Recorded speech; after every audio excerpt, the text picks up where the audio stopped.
Handog ng Radyo Pilipinas World Service ang programang Global na Tayo. Pag-uusapan, hihimayin, aalamin ang mga isyung pinag-uusapan ng bayan at dadalhin sa pandaigdigang plataforma. Global na Tayo, talakayang hindi lang pambansa, bagkus pang global community pa. Global na Tayo, dito sa Radyo Pilipinas World Service, ang online digital station ng Pilipino saan man sa mundo. Tara na, Global na Tayo! Muli po isang mapagpalang pagbati sa inyong lahat at welcome na naman po sa isa pang edisyon ng ating programang Global na Tayo. Ako po inyong lingkod, Ray Sampang. Kasama pa rin natin ang ating Global na Tayo team mula po sa ating engineering side. Kasama natin si Mr. Milo Jonella. And of course sa ating pong Wirecast, kasama rin natin si Hero at ang ating pong live audio streaming. Kasama natin si Leo. Si Justin. Nakayoko kasi eh. Yan, sige. At ang ating pong, siyempre, executive producer, walang iba kundi si Miss Stephanie Vicente. Ang programang Global na Tayo ay hatid po sa inyo ng Himpilang Radyo Pilipinas World Service. Isa po kami sa mga himpilan ng Presidential Broadcast Service Bureau of Broadcast Services sa patnugot ng Presidential Communications Operations Office. Kami po ay inyong nasusubaybayan sa pamamagitan po ng ating siyempre live Facebook broadcast sa inyo pong mga Facebook page. Type lamang Radyo Pilipinas World Service. Yan. And of course, nasusubaybayan din po kami sa ating YouTube channel. Yan. Sa ating pong YouTube channel, type nyo lamang sa inyong YouTube browser ang Radyo Pilipinas World Service. And of course, sa iba't ibang panig ng mundo. Sa pamamagitan naman po yan ng ating shortwave broadcast. Okay? Yan po ay sa tulong na rin ng mga pasilidad ng Voice of America. Yan. Sa Filipino program po, 3 frequency ang ginagamit natin. At sa English program, 3 frequency din po ang ginagamit natin. Ano po? Para sa mga sumusubaybay sa shortwave broadcast natin, ito po ang mga sumusunod na shortwave frequency sa Filipino program. 9.370 MHz. Ulitin ko, 9.370 MHz. At may alternate frequency po yan na 15.200 MHz. At ito pa isa, 9.925 MHz. Ulitin ko po, 9.925 MHz. At ang 12.120 MHz. Ulitin ko lang ho, 12.120 MHz. Yan po ang ating mga shortwave frequencies. Paraan upang kami po inyong masubaybayan sa iba't ibang panig ng mundo. Ayan, siyempre tayo rin nasusubaybayan din sa pamamagitan ng ating real-time live audio streaming. I-download nyo naman po ang ating PBS Radio app. At para po sa araw na ito ng Thursday. Ayan, araw po ng Thursday ngayon dito sa Pilipinas, February 5. Ayan. Pag-uusapan po natin itong isang napakahalagang report na sinubmit kay Pangulong Ferdinand R. Marcos Jr. Ito po yung tinatawag na EDCOM 2 report. Yan, yung EDCOM 2 report.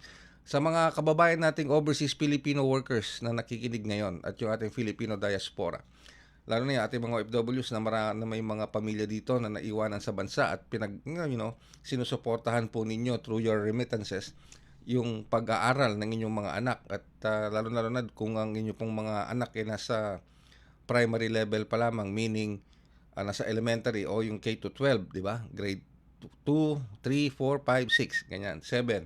Hanggang umabot sa 12 level o senior high, kung tawagin namin noon, ano. Kasi kami ni Milo, hindi na namin inabutan yung K-12. Ang sa amin, first year, second year, third year, fourth year. Yan, yun yung pinaka-senior, junior high namin at senior high. Yan, di ba? Pero ngayon may K-12. Di ba? Pinagsama-sama.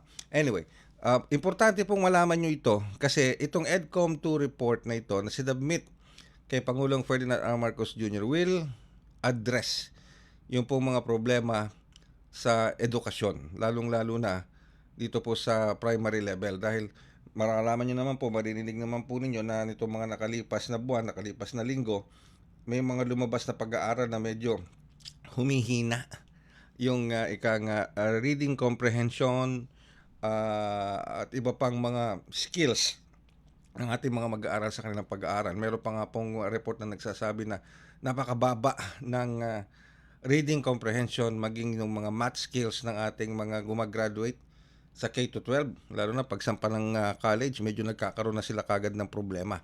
So itong EDCOM 2 report na ito will hopefully address these issues. Kaya makakasama po natin mismo ang co-chair ng EDCOM.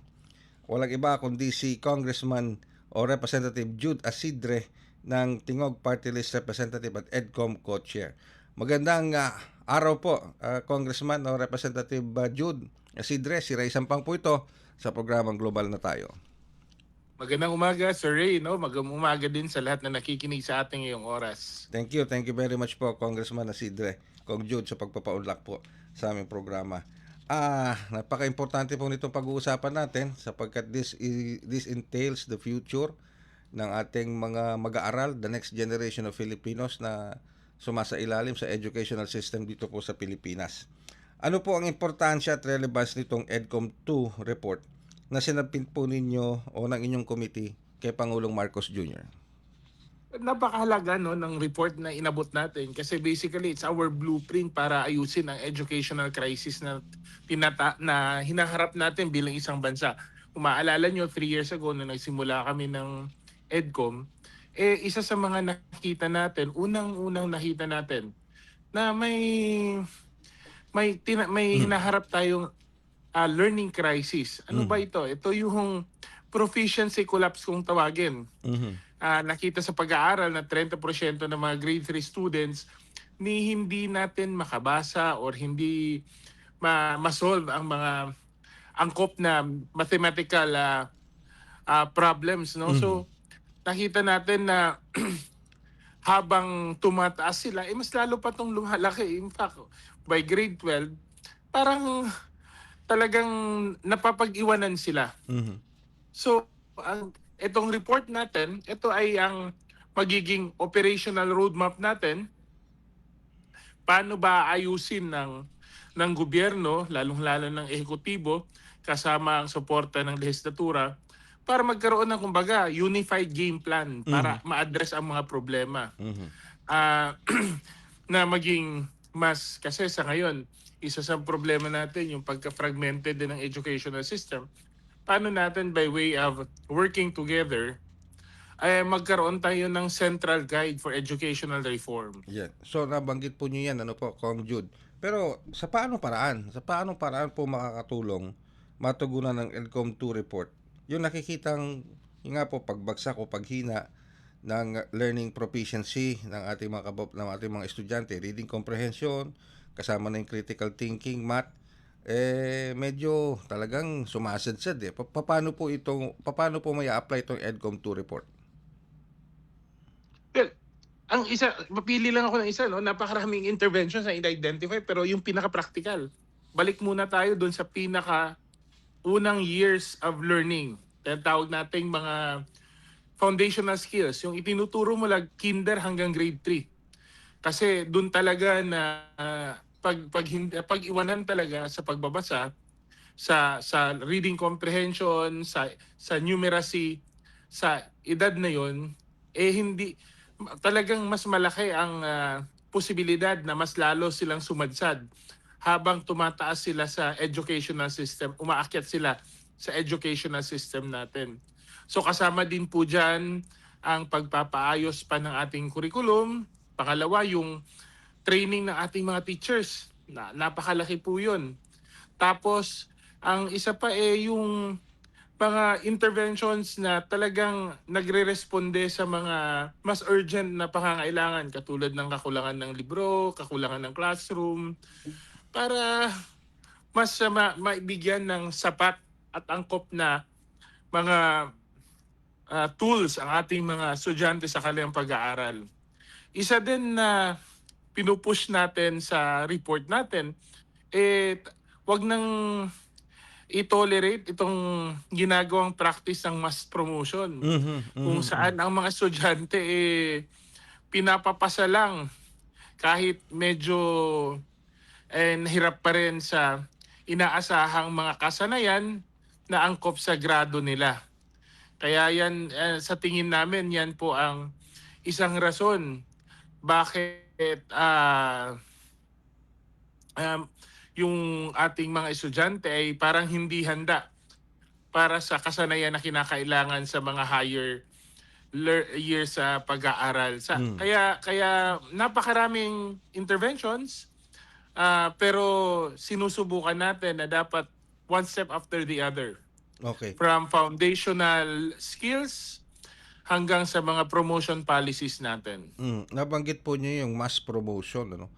Isa kasi ito sa tinuturong dahilan na para bumaba yung student proficiency. Biruin nyo, Kong Jude, grade 13 nasa 0.47 lang ang student proficiency. Grade 13, kumpara noong grade 3 pa sila, nasa 30% proficiency pa. So as they go higher sa ladder, lalo bumababa. Mhm.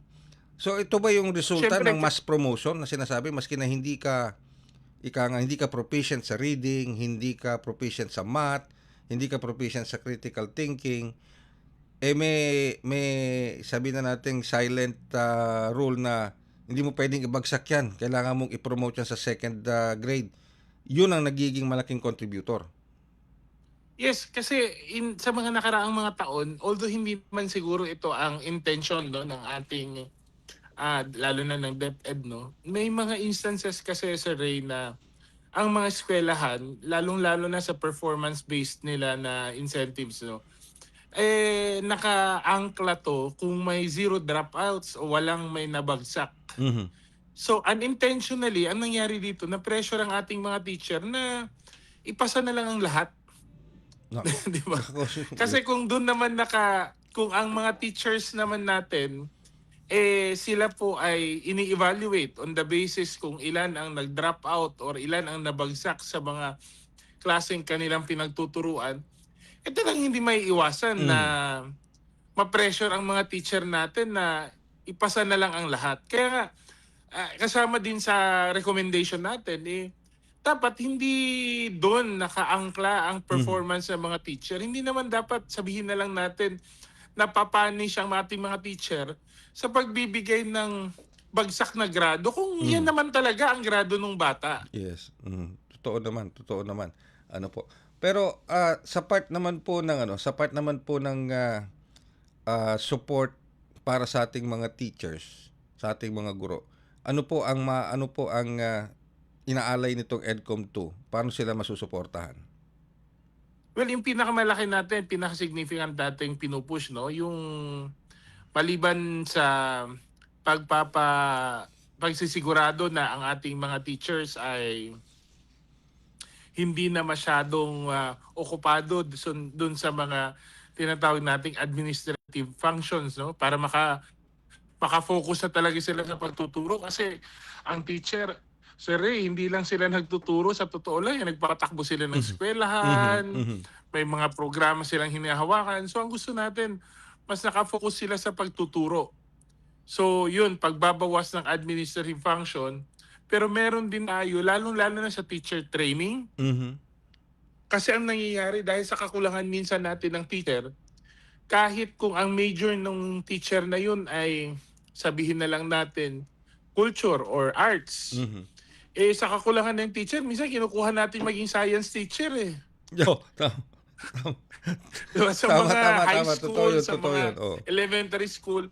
So, siyempre, hindi sila ganun kahanda. So, siguro yung alignment din, yun din ang kailangan nating pagtuunan ng pansin.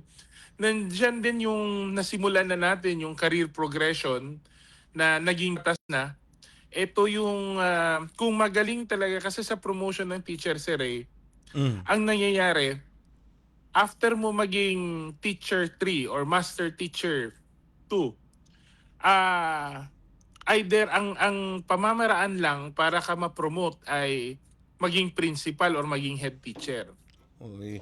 Pero may mga teachers kasi na gusto lang talaga nila magturo Ayaw nilang maging, kumbaga, administrative roles, no? So ang ginawa natin, nagkaroon tayo ng career progression, pinaghihiwalay na natin.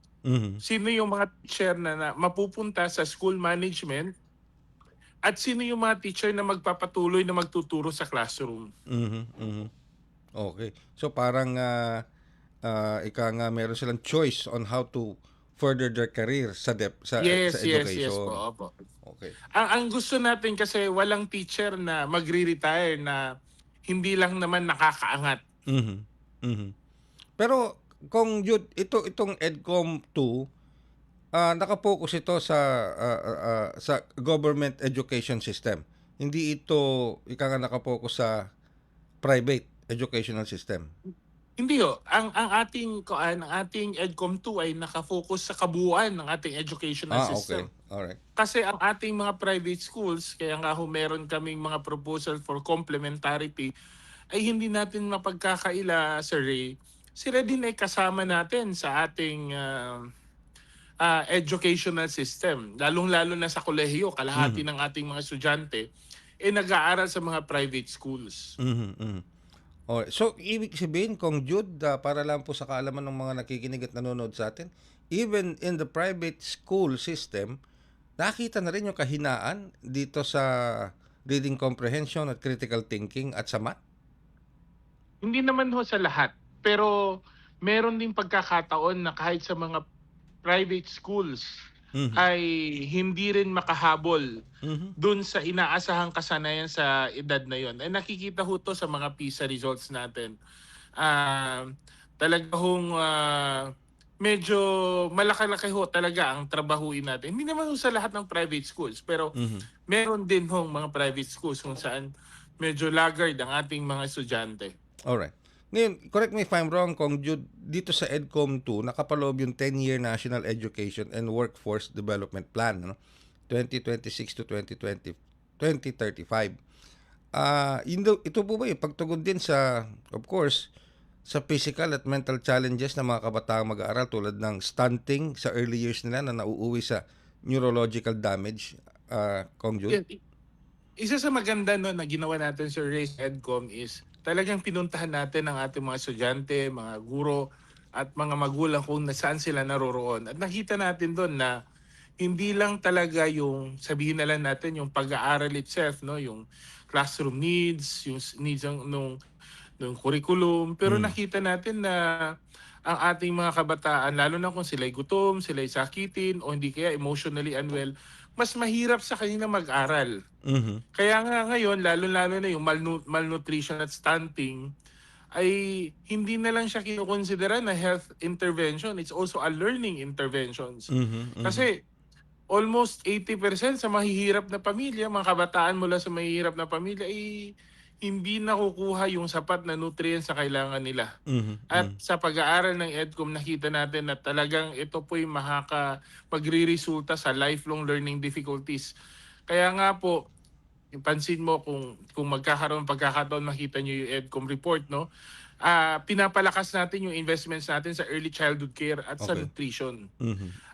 Ito din ang rason bakit naging masigasig kami lahat para siguraduhin mapondohan ng ating mga school-based feeding programs. Ang hirap mag-aral kung ikay gutom. Yes, that's true. So, Mhm. kita natin na kung talagang pagbibigyan natin ng sapat na atensyon, ang kalusugan, ang nutrisyon ng ating mga kabataan, sa tulad sinabi ko kanina, malamang sa hindi, lalong-lalo na kung magiging mas maayos ang ating curriculum sa mga antas ng kinder hanggang grade 3, Mhm.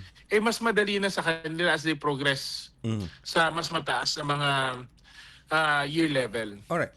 Matanong ko na rin po, Kong Jude, kasi isa sa mga nakikita rin dahilan kung bakit ganito ang nagiging reading comprehension, critical thinking at yung skills sa math ng ating mga estudyante, sa sobrang dami ng mga subjects. Meron bang report ng EDCOM dito sa 10-year National Education and Workforce Development Plan 2026 to 2035 na i-streamline yung mga subjects na kinukuha ng mga bata na makapag-concentrate lang para nakatuon dito sa sabi natin reading comprehension, critical thinking at least proficiency sa basic math? Well, tama ka ho. Meron ho tayong mga panukala, dalawang set ng panukala po yan. Una, dun sa foundational learning, talagang mag-focus muna tayo dun sa pinaka-basic. Kumbaga, yung dating tinatawag natin na ah, 4 ba yun na R or 5 R? Mhm. Reading, writing, arithmetic, di ba? Mhm. Mhm. Doon muna tayo mag-focus. Sa senior high naman, kasama din natin ang pagsisigurado na hindi na maraming mga strand. Mhm. Mhm. Ang panukala natin ay magkaroon na lang ng dalawang strand. Yung isa, academic strand, at magkaroon ng TVET strand. Mhm. So, kung papapansin mo talagang we're moving towards simplifying the curriculum, no? Ang problema sa napakaraming subjects, minsan nagiging limitado yung oras para na pwede nating maibigay sa Mhm. mga foundational skills na tinitingnan natin na kung ma-master naman nila at talagang magkaroon sila ng mas mataas na level ng kasanayan sa Mhm. mga basic foundational skills na to, katulad ng pagbabasa, pagsusulat at pagbibilang, maging mas madali Mhm. yung iba pang mga subjects, sa lalong-lalo na sa mas mataas na mga grades o di kaya sa junior high school. Will this EDCOM 2 also address yung kakulangan ng classrooms at iba pa mga infrastructure needs para masustain po itong ikang promote natin ng educational system, dahil alam niyo naman po, Kong Jude, na marami tayong mga estudyante sa mga far-flung areas na talagang hirap na makapunta sa mga eskwelahan. Misa nga, Tama. 'di ba, Kong Jude, maraming ganun eh. Yes, Sir Ed. Isa sa mga nakita nating glaring na problems no ng ating education system, ang school congestion. Dalawa po 'to, either kakulangan ng ng mga eskwelahan o di kaya minsan hindi inaasahang paglobo ng mga estudyante, lalo-lalo na kung may mga resettlement areas. Kaya isa sa mga nirekomenda ng, in fact sa EDCOM natin nalaman na gaano kalaki ang ating classroom shortage, mga Mhm. 165,000. Wow. Na we're happy naman na this year with the 2026 budget, napondohan. Kaya Mhm. nga po ang EDCOM sinusuportahan din yung mas mabilis at accelerated na pagko-construct ng ating mga classrooms para mas mahabol natin Mhm. ang kakulangan natin sa classroom sa mas maikling panahon. Alright. And also, this 10-year not plan under the EDCOM 2, will this also address ito pong psychosocial issues na kinakaharap ng mga estudyante, like for example bullying, tapos napipilitang magtrabaho bago pumasok sa paaralan, 'di ba? And yun nga, yung pong, of course, kasi ang estudyante minsan nai-influence din yan ng kanyang environment paglabas ng kanyang eskwelahan.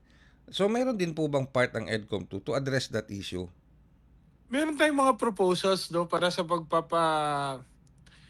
enhance pa ng mental health services sa ating mga eskwelahan.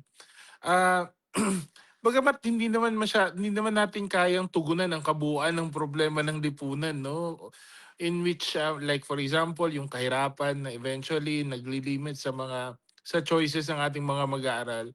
Ang sinusubukan natin ay magkaroon ng sapat na suporta ang ating mga mag-aaral. For example, in higher education, talagang isa sa mga rekomendasyon ng EDCOM, pag-aralan kung paano natin papatakbuhin at paano natin magiging gawing sapat ang mga scholarship programs na pinamimigay natin, na binibigay ng gobyerno, in addition to the free college education. Ito po yung pagpapalakas pa ng tertiary education subsidy. Kasi katulad nga ng sinabi mo, Sir Ed, no? Sir Ray, ah ang gastos talaga sa pag-aaral hindi lang naman tuition eh. Nandiyan yung dormitoryo, yung pagkain, Mhm. at kung ano pang gastusin na minsan ito ang nagiging rason bakit hindi makafocus o di kaya minsan nag-drop out ang ating mga estudyante. Going down the line sa ating mga elementary, sinusubukan natin na andun yung sapat na suporta either by remedial classes o di kaya mas ma, mas closer na engagement sa mga magulang, kasi Mhm. naniniwala tayo na dapat ang suporta sa pag-aaral hindi lang natatapos sa eskwelahan. Dapat Mhm. ito'y tuloy-tuloy hanggang sa tahanan, lalong-lalo na sa ating mga four-piece beneficiaries kung Yes. saan sabi nga natin araw-araw na talaga nilang kailangan nilang harapin ang kahirapan. Yun nga, Kong Jude, marami akong narinig na, well, komento. Ewan ko lang kung nakakarating sa committee ito. Kasi 'di ba may four-piece tayo. Suporta 'yon sa Mhm. pamilyang Pilipino na talagang hirap sa buhay financially. Hindi lang 4Ps, marami pang ayuda na binibigay sa pamilyang Pilipino na talaga nasa laylayan ng lipunan. Ang tanong kasi nung iba, anong nangyari doon sa mga 4Ps na financial assistance nito na supposed to be dapat bukod sa nagbibigay ng masisiguro na may food sila sa table, nakapag-aaral ng mahusay yung kanilang mga anak. Nakarating na po ba sa inyo itong ganitong klaseng punto de vista? Well, actually, sir, kung titignan natin, lalo na ngayong taon at nung nakaraang taon, no, yung unang mga college graduates mula sa four-piece families ay nag-graduate na po sila. Mhm. Kung meron ho tayong magandang ebidensya na talagang natutugunan ang pangangailangan ng mga magulang, lalong-lalo na sa pagpapaaral ng kanilang mga anak, meron na ho tayong ebidensya na may mga four-piece family na po na pinakaunang mga graduate sa college mula sa kanilang mga pamilya. Ito lang din ang aking masasabi, Sir Ray, no?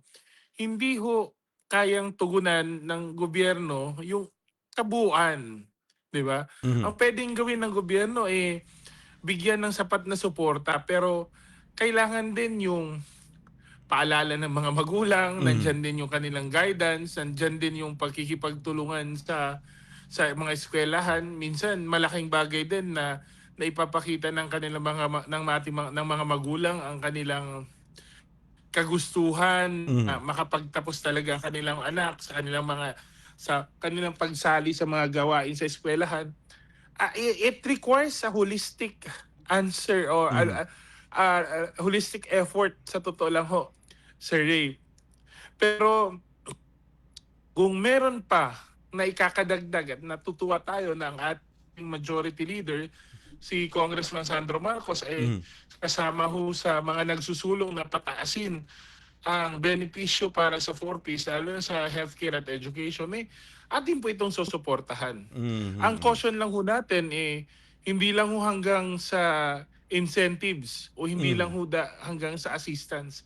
Kailangan ho ng malawakang suporta. Kailangan po yung pang-araw-araw na pagbibigay ng guidance at parenting sa ating mga anak, Mhm. sa mga anak ng lalo-lalo na ng 4Ps beneficiaries para masigurado kasi sa huli sila naman ang magdadala ng mga bata sa eskwelahan. Sila naman ang magsisigurado na pumapasok ang ating mga kabataan sa kanilang mga paaralan. Yan. So hindi lang puro assistance sa gobyerno, napakalaki ng role ng magulang at maging ng community para maitaguyod talaga ang wasto at mataas na antas na edukasyon dito sa Pilipinas, Kong Jude. Ayan. Alright. Ngayon pong nasabit yun na po sa Pangulo ang EDCOM 2 report. Kailan po maasahan na ma-apply ang mga hakbang na nakapaloob sa report upang maipatupad na itong National Education and Workforce Development Plan 2026 to 2035? Actually, nagsisimula na tayo, 'di ba? At least with this budget, nakita naman ho natin, yung 2026 budget, ang pinakamataas na budget na naibigay sa ating educational sector, naabot natin 1.35 trillion. That's about 4.4% ng ating GDP. Ibig sabihin, ngayong taon pa lang, sisimulan na natin ang pag-hire ng mas maraming teacher, Yan. ang pag-construct ng mas maraming classroom at pagpapalakas ng ating mga feeding program. At sigurado naman na kaya naman siguro i-implement ng DepEd, tiwala naman tayo sa DepEd, na mapag-aaralan nila kung paano hindi na natin maititigil na itong hindi naman to, kumbaga, itong epekto ng mass promotion ay ma-address natin. Mhm. Nandyan din po yung nagsimulan na nating pagpapatupad ng aral program. Ito yung ating yung remedial classes, lalo Mhm. na sa pagbabasa, no? At yung tuloy-tuloy na pag-review ng ating curriculum. Mhm. Alright, pero last question ko na lang po siguro, Kong Jude. Paano po masusukat at mararamdaman ang positibong epekto ng EDCOM 2 report sa ating edukasyon? Meron ba kayong barometrong sinusunod o susundan?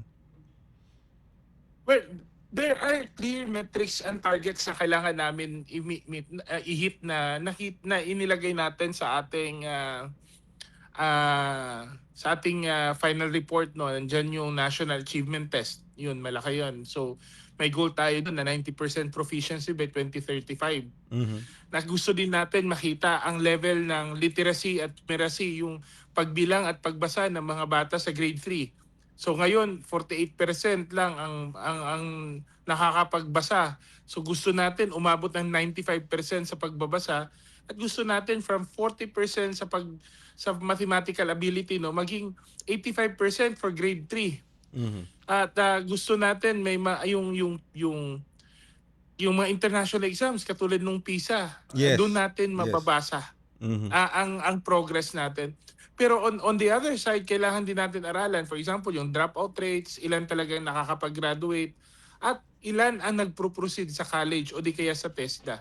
Mhm. Kasi doon pa natin mas masusukat kung mas mababa ang dropouts at mas marami ang talagang na ipapasok sa kolehiyo o sa vocational training.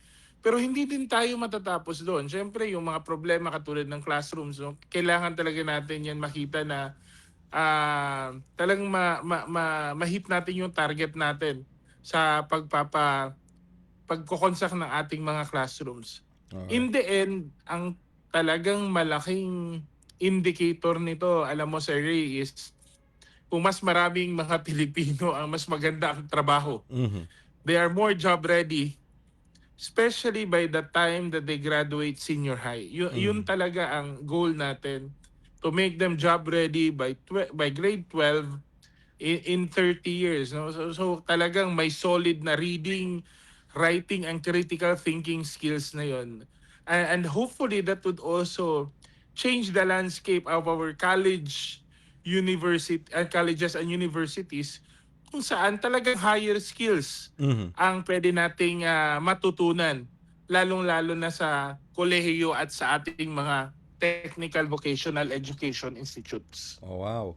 Okay. So, ika nga malaki ang nakikitang nga pag-asa ng mga kababayan natin. Ano po, Kung Jude, dito sa EDCOM 2 report na ito para ika nga mayangat ang kakayanan ng ating mga estudyante, lalo-lalo sa critical thinking, sa reading proficiency, sa yung arithmetic at math, ano po, at iba pa mga aspeto na hopefully ay ma-address nitong EDCOM 2 at ng 10-year or yun, nakapaloob kasi ito doon sa yung 10-year National Education and Workforce Development Plan 2026 to 2035.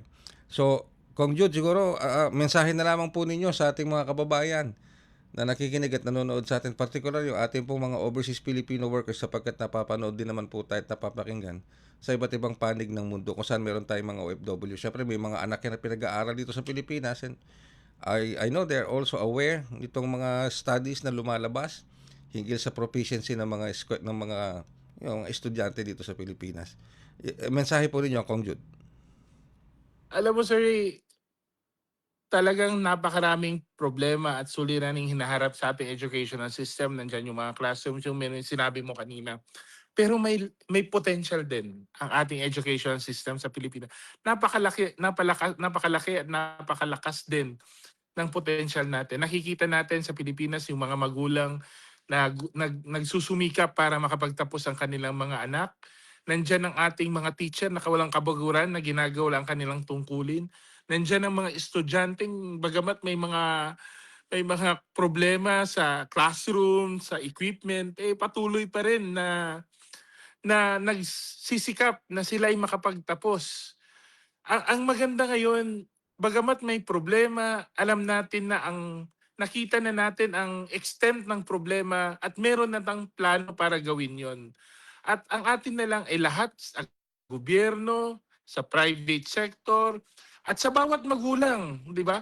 Hindi naman magagawa ito ng gobyerno ng tayo lang. Ang plano ay kasama po kayo, ang ating mga magulang, ang ating mga guro. At kung tayo po ay matutulungan, tiwala po kami na kung ang bawat bata ay matutong bumasa, ay magbilang, ang kada graduate na magkakaroon ng mas magandang trabaho sa hinaharap. At ito po ay magiging hakbang tungo sa kaubuang pag-unlad ng ating bansa. Yan po ang hangarin ng EDCOM. Sana po ay magkatulungan po ang lahat ng ating bansa. Hindi po magiging madali ito, pero katulad sa isang magulang makikita nakapagtapos ang kanilang anak, ito po'y everything will be worth it. And if we can turn this crisis around, and give our children the education they deserve. Sabi nga, may pag-asa pa at kailangan lang natin magsimula ngayong magtrabaho. With that, Congressman Jude Asidre, maraming salamat po as usual for your time and ika nga sa pagbibigay niyo po ng oras sa amin, and of course for explaining to our listeners and viewers how important this EDCOM 2 na sinabmit po ninyo sa Presidente kay Pangulong Ferdinand R. Marcos Jr. kung saan nakapaloob din dyan yung 10-year National Education and Workforce Development Plan 2026 to 2035. Maraming salamat po, Kong Jude. Maraming salamat, Sir Ray. Mabuhay po kayo. Ang ating pong butihing congressman ng Tingog Party List, Representative Jude Asidre at co-chair ng EDCOM 2. At sa pamamagitan po niyan, teka muna, pagpasalamat muna tayo kay Sean Kyle Flores, nakatutok siya sa buong programa natin mula sa Sapang Bato, Angeles City, Pampanga, at kay Rufa Rio Valdez Velarde. Ang sabi ni Rufa, tama! Okay. Sige, maraming salamat, Rupa, ha? Anyway, maraming salamat po sa ngalan po ng ating mga nakaakibat sa ating Global na Tayo team. Siyempre, sila Milo Jonela, si Hero, si Justin, and of course ang ating executive producer si Ms. Stephanie Vicente. Ako naman po yung lingkod, Ray Sampang. Maraming salamat. Hanggang bukas sa isa pang edisyon ng Global na Tayo.